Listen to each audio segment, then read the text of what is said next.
Welcome back to the Ozone Football Podcast, everybody. Rob Ogden and Tony Gerdeman here. What's up, Gerd? Not much. I am ready to go. Ready to go. Did you get enough mental reps in for this? Yeah, I was just stood behind you and just pretended I was doing stuff, and I'm ready. Awesome. All right, on today's show, we'll recap the weekend action and then look forward to Saturday's game against Purdue, which should be a good one. Finally, we get the game that seems like we've all been waiting for from Ohio State, what we expected to see all summer leading up, which was a complete team performance, really. Ohio State dismantles Penn State 63-14, finally gets that eye-catching win the critics have been asking for. I know we said kind of last week that this seemed like a put-up or shut-up kind of game for Ohio State, and I guess they put up. Yeah, and they shut up some people in doing it. They came out firing and only stopped when they chose to stop. Penn State could do nothing about it. Does a win like that do anything to change national perception and maybe put them back into the national championship picture? I'm in my car a lot and I listen to a lot of sports talk radio, and they were talking about the Buckeyes this week and in good ways as opposed to the way they have been talking about it. So people definitely took notice. You put up 63 points on a name like Penn State, even if it's still 50 scholarship players and nothing else. It's still Penn State. Right. People take notice, and anymore that's all it takes. I think the general perception going in was that there's the big three: Alabama, Oregon, and Florida State, and then after that there's the Ohio States, whoever else, Baylor's of the world. I think Ohio State was in that second tier, but maybe this win pushes them up closer to that first tier. I've heard some people say that. I'm not necessarily there yet. I think right now their focus, or I'm thinking like we talked about last week, you have to stay ahead of Baylor right now and just hope two of those teams ahead of you lose. Right. Yeah, I think everybody can agree that they're going to need some help to move up in the polls. They're fourth again in the latest BCS. But like you said, maybe that keeps them entrenched in that spot, keeps Baylor, Miami, those teams from leapfrogging them.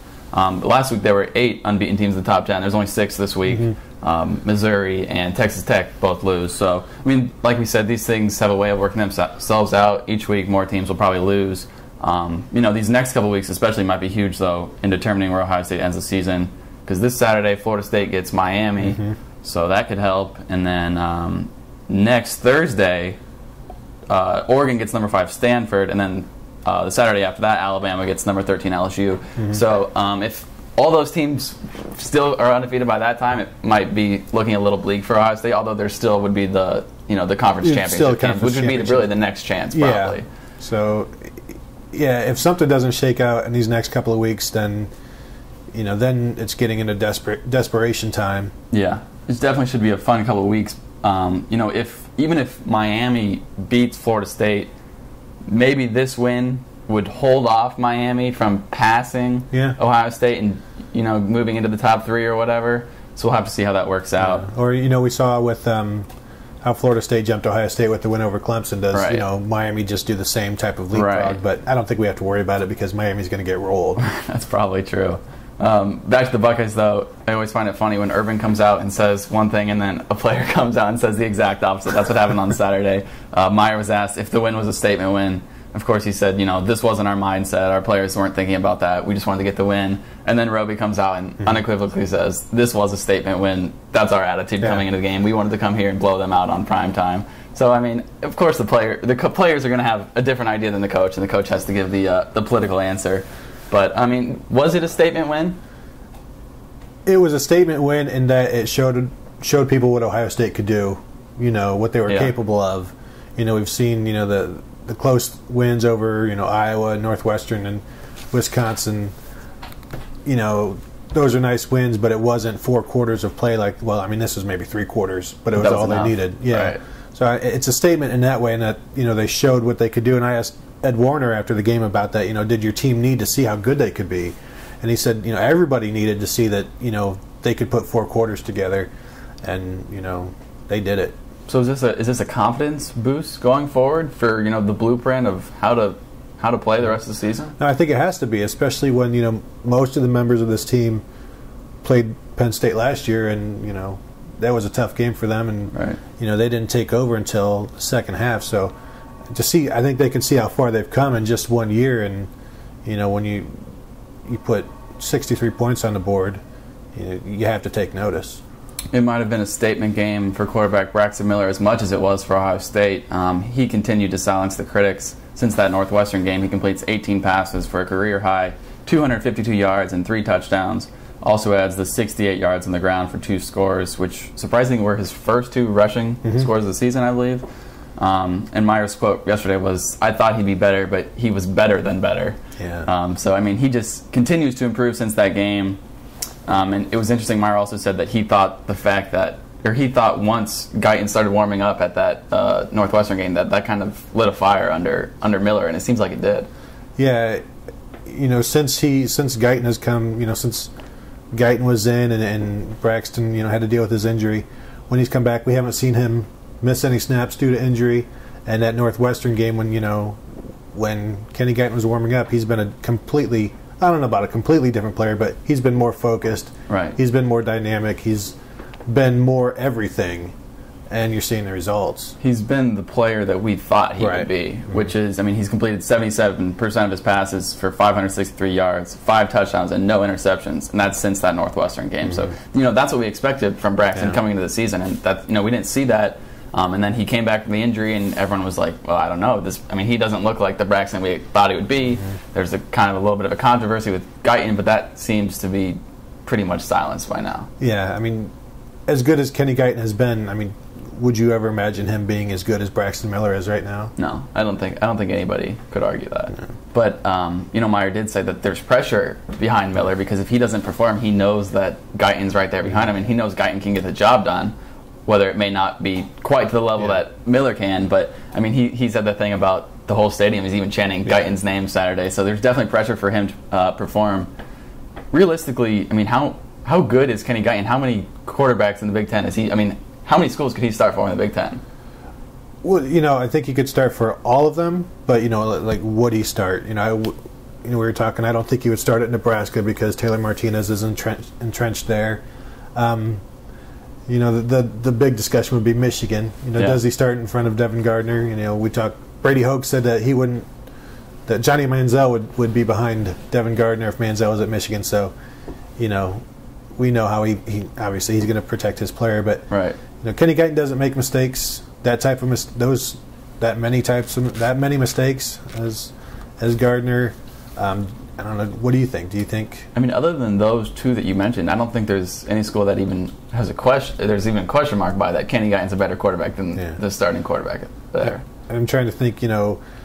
Northwestern has 2 quarterbacks, but if they had Guyton, they wouldn't need to. Right. You can put Ken Coulter at receiver. Yeah. Yeah. What they say about having 2 quarterbacks. Yeah. Imagine Wisconsin with Kenny Guyton. They'd be much improved. Yeah. So I don't.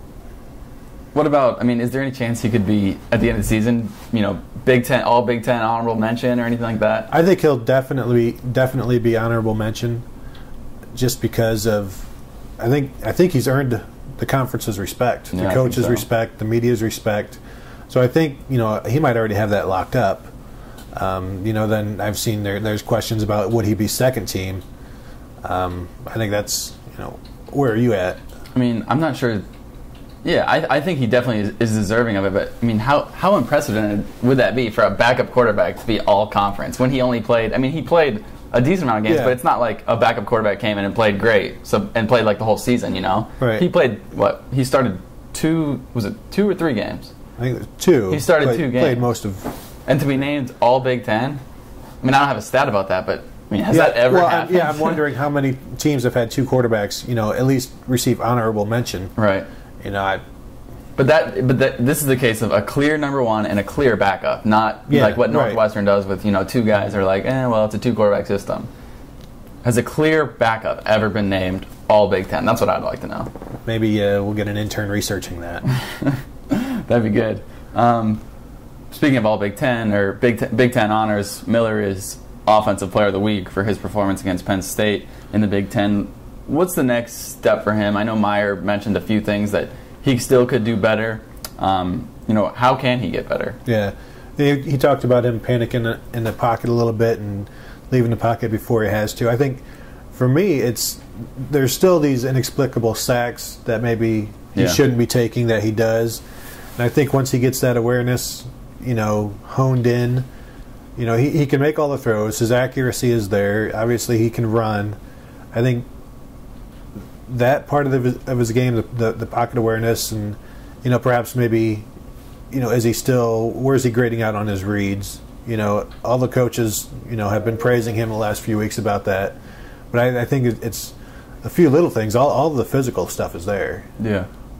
Are these the type of things that he takes, steps in the off season, like we see with quarterbacks in the past, where they get so much better from their sophomore to their junior to the senior year? Or are these things that you think he can really improve on this season, and by the end of the year be even on a different level? Yeah, I think stuff like awareness, pocket awareness. They do drills during the off season, but it's coaches throwing tennis balls at players. It's not real action. It's right. I think this is where you get most accustomed to the pressure, is dealing with the pressure. Right.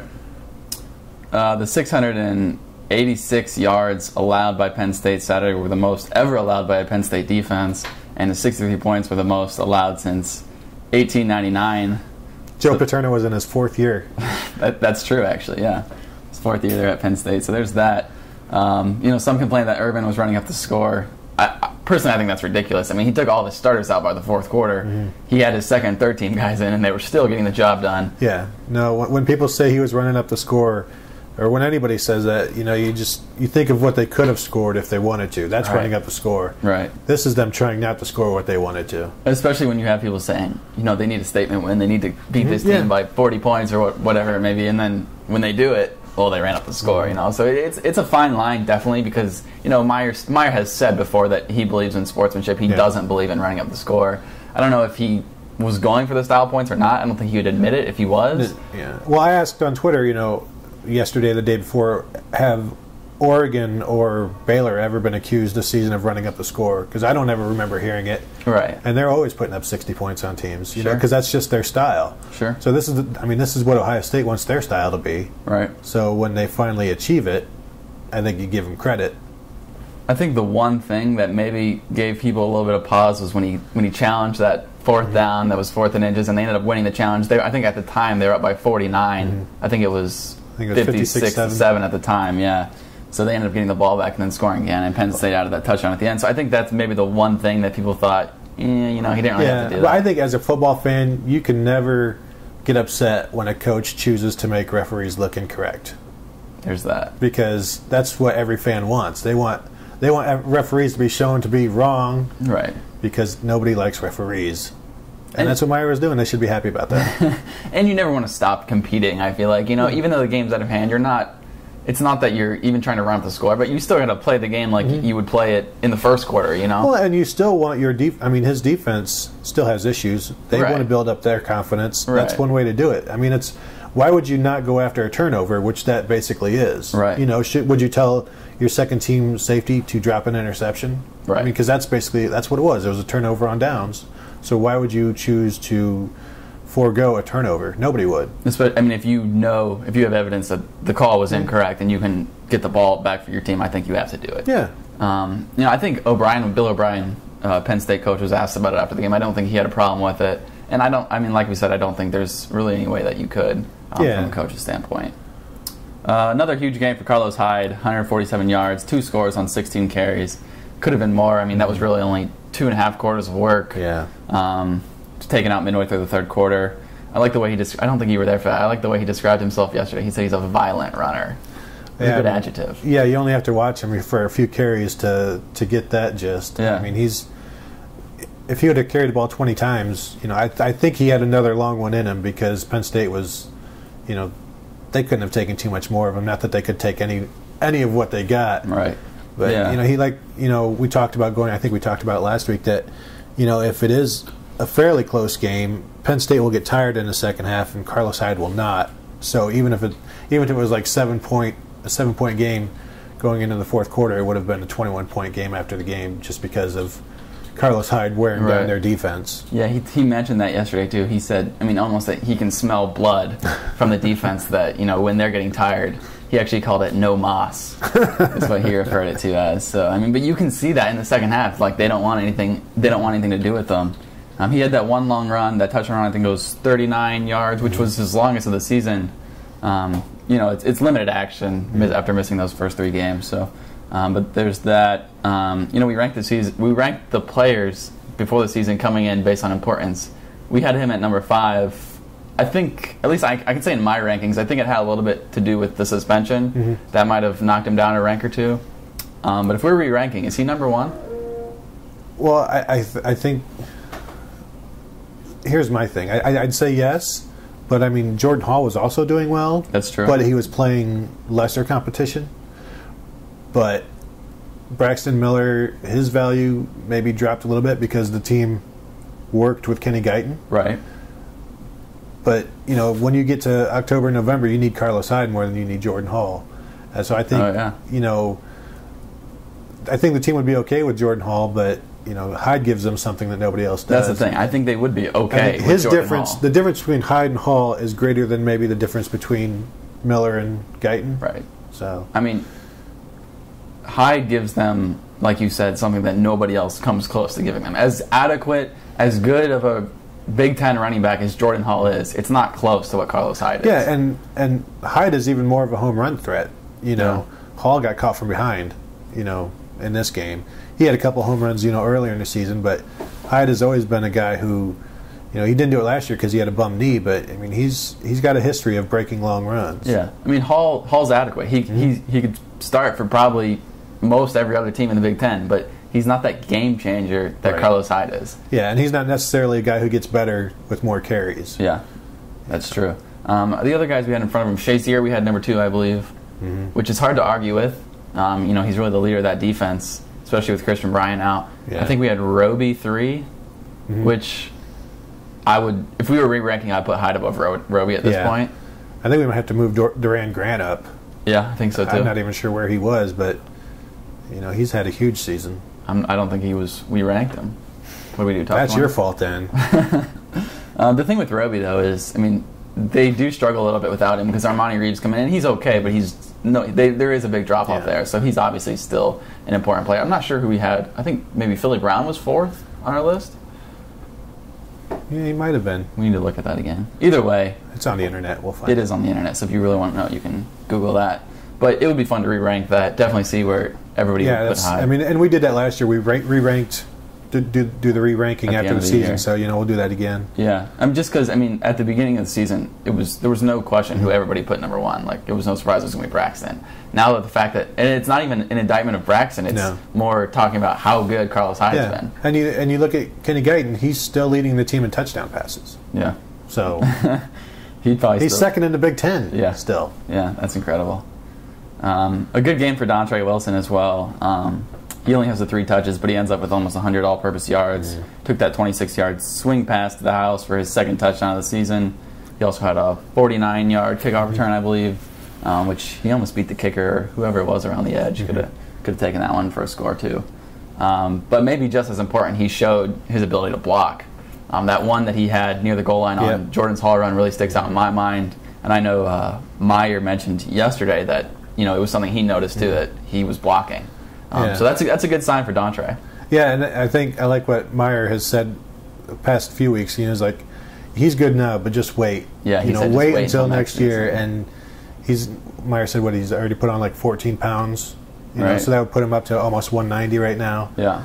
So I mean, he's doing what's being asked. He's not giving any pushback, and if you keep doing that, you're going to get more involved. And the good thing is that he is involved, but it doesn't necessarily just have to be him getting the ball. Right. Because that makes him more dangerous when he actually does get the ball, because there aren't 6 guys looking at him, waiting for him to get the ball. I mean, there's no question about his ability his ability with the ball in his hands. I mean, that's never been a question. But when you can become that full-time player that Meyer's talking about, then you're just even so much more of a weapon. Yeah.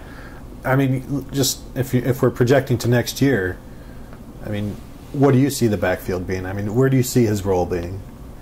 That's a good question, honestly. That's something I haven't given a lot of thought to. But, I mean, how does the backfield shape up at all? Because Hyde's gone. Hall's gone.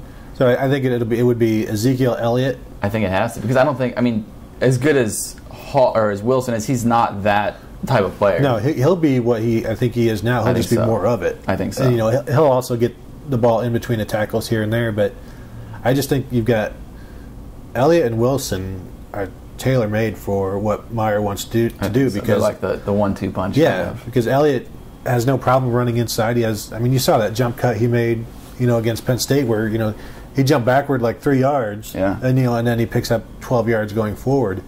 I mean, there's.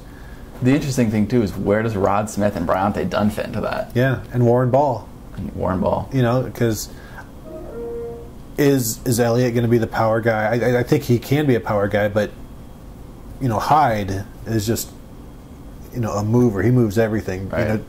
Do they get that from Rod Smith or do they get that from Elliott? Do Right. they need Dunn or Ball? I mean, Elliott looked good in limited action. What did he have? 2 carries? He Yeah. had 17 yards, so a long of 10 yards, 8.5 average. Yeah, he looks like he could be a guy next year after Hyde and Hall are gone. But you never know where Dunn and Smith and Ball fit into that. So I mean, so much can change in one off season. Yeah, that's true. But Meyer basically said that he mandated that Wilson start getting more playing time with everything that he's doing. So he's definitely becoming more of that full-time player Meyer's asking for. He was Freshman of the Week, Big Ten Freshman of the Week for his performance against Penn State. Still waiting for him to break that long on, which he said he's close. So I guess I don't know how he knows he's close. Yeah. I guess we'll keep our eyes out for that one. Like if you're close, why not just get there already? Yeah. Who's holding him back? Is he holding himself back? Yeah. He was one of a lot of the performances that stood out. But who were some of the maybe unsung heroes of the game? Because almost everybody had a good game. Some of the guys had the best games of the season that we probably won't even mention. Yeah, well, I think they made mention of Tyvis Powell. Yeah. Because he also played some safety there in the fourth quarter because, I think that's what they want from him next year. So, I think he was in there, and they also made mention of Von Bell because he came in at nickel and he played well. He was flying all over the place. But, you played so many players. And you can't call him a hero, but even Cardell Jones had 52 yards rushing in the fourth quarter. Well, he almost busted one. He had a 20-yard carry. He did, yeah. Pitt Brown is the guy that was mentioned because he got that pick, but that was his first career pick, so I guess it's nice to see him get that, starting in place of Christian Bryant. Defensively, especially on the front seven, it looked like almost a completely different unit from what we saw against Iowa 2 weeks prior, just with the way they got pressure on the quarterback. And Penn State tried to come out and do the same stuff as far as the 3 tight end sets, and they were running the ball, and they were getting a little bit of a push, but it lasted for one drive, and that was it. Because on that game against Iowa, they really got pushed around. We talked about how they said they got the crap beat out of them, and then it was the exact opposite. I think they finished with 4 sacks.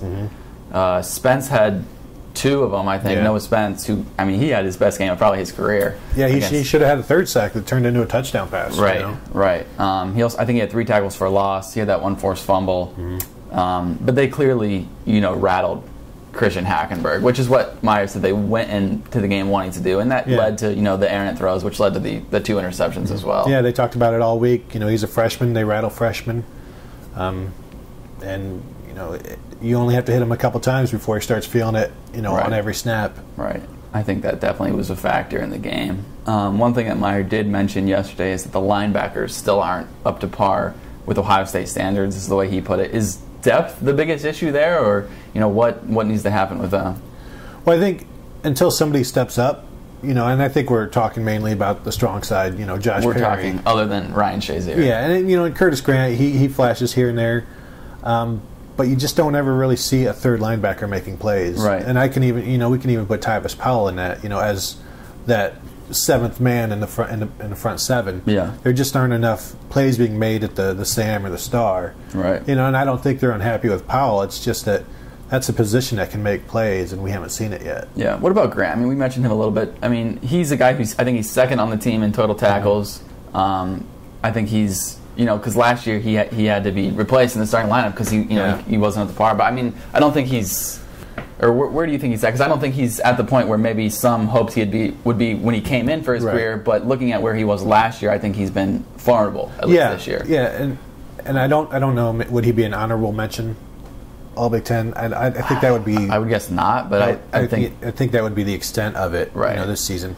But like you said, he's far and away better than he was last year, simply because he's been able to stay on the field. Right. And I don't know that they don't have anybody better than him, but they're also not necessarily looking. Right. Because I think they're okay enough with what he's doing there. Yeah. And if you look at the progression he's made from this year to last year and apply it, to next year, then I think they'll be solid there. But I still think it's that third linebacker where they're not getting enough, and they're not getting built up by the depth below them. Exactly. You're making everybody better, above you, and I don't know that that's happening.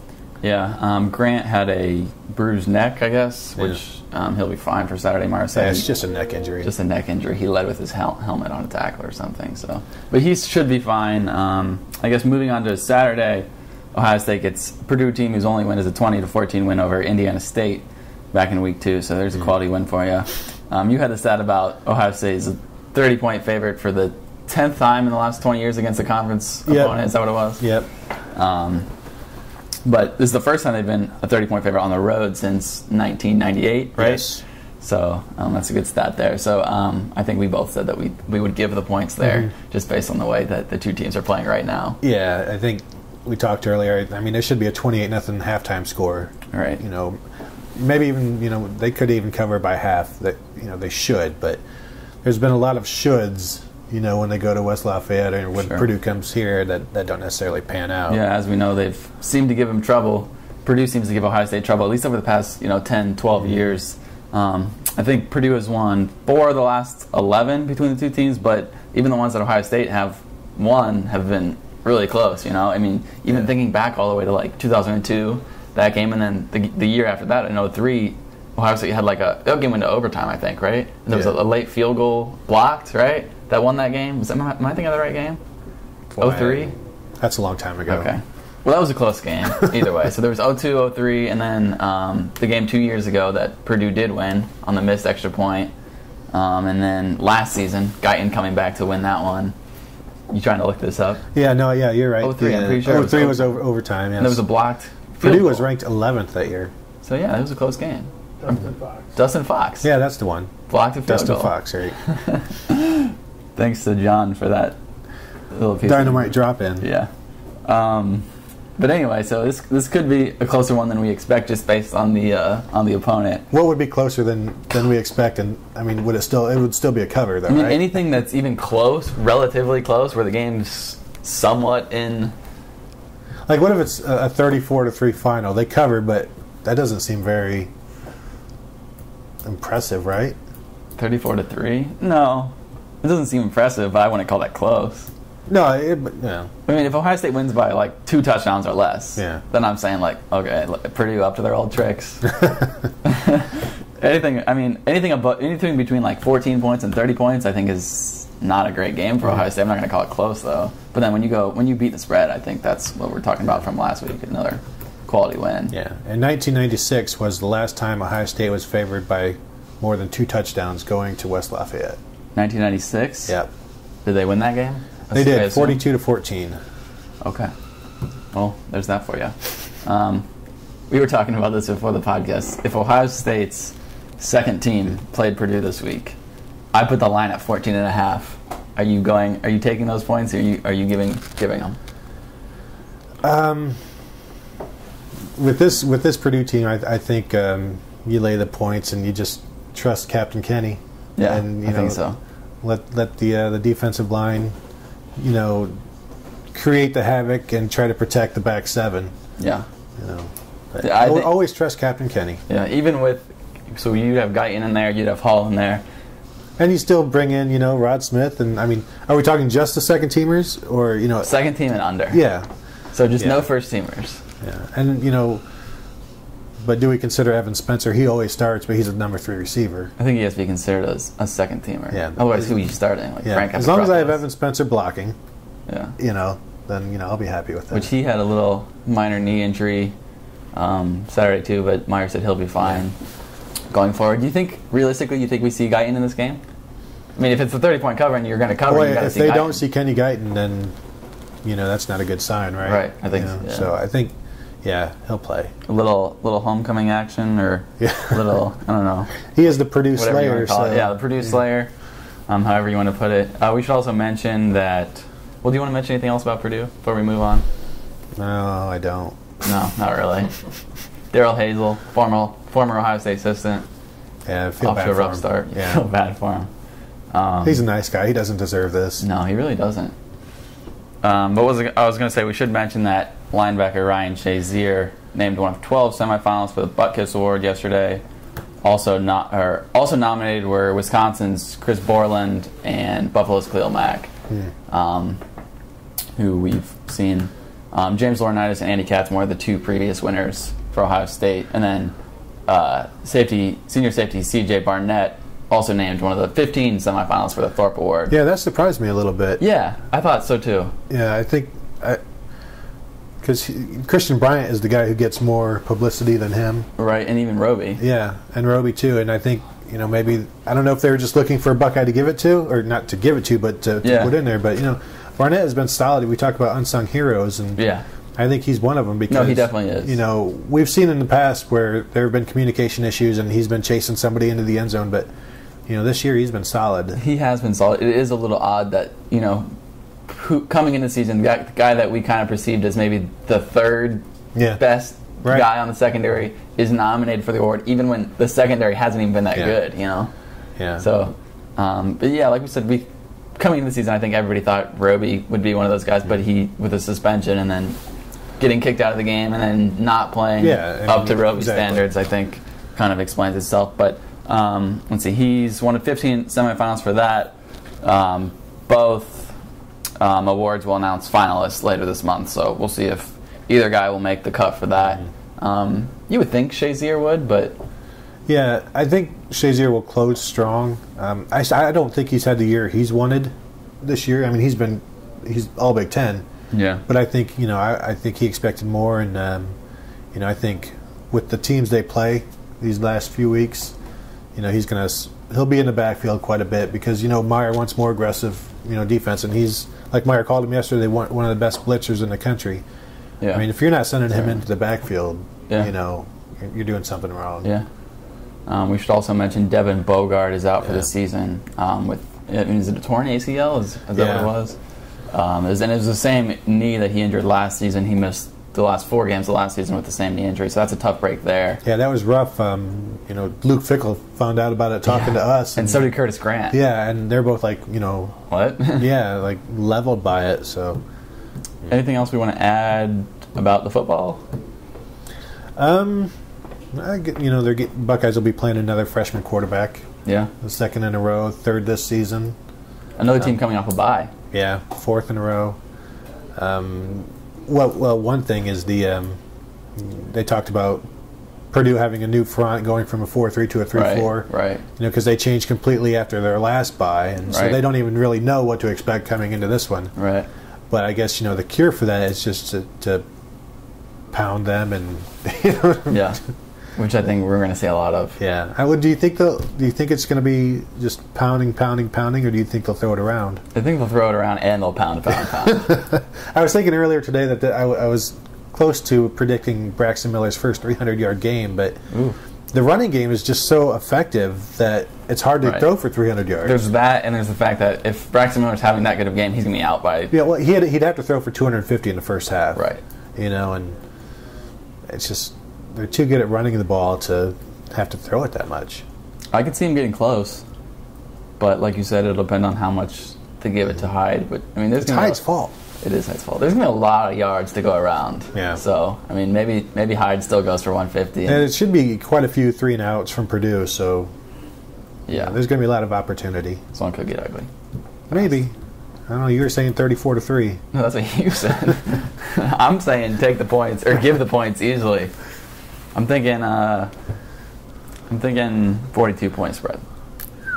All right. I think that'd be a better line, actually. I think there'd be more interest. More people going both ways on that one. I agree. I think 30 is too easy. Yeah. We'll see. I think that's about it for football today. Look out next week because we're gonna have a basketball podcast. Yeah. Hopefully. No. Yeah. Definitely. Yeah, because we'll actually get to see the team Sunday against Walsh, Mighty Walsh. Yeah. Cavaliers. Don't sleep on Walsh. The Cavaliers, really, is that what they're called? The Walsh Cavaliers. Yeah. Should be a good one. Sunday afternoon. Stay tuned. Who is your prediction for basketball MVP of the Buckeyes other than Aaron Kraft? I think it has to be Ross. Ross? Right. Okay. I thought you were going to say other than Ross. Other than really, So wow. easy. Okay, well then I'll take Aaron Kraft. Well, Kraft is Kraft, but I mean, somebody's got to score points. Yeah. All right. So stay tuned for that. I guess we'll have a football podcast next week too. Yeah, probably, maybe. Well, maybe. It just depends. Maybe. So we'll see. Keep your eyes open because you never know what we're going to do. That's right. We're wild. We like to mix things up. All right. Until then, see ya. Have a good day.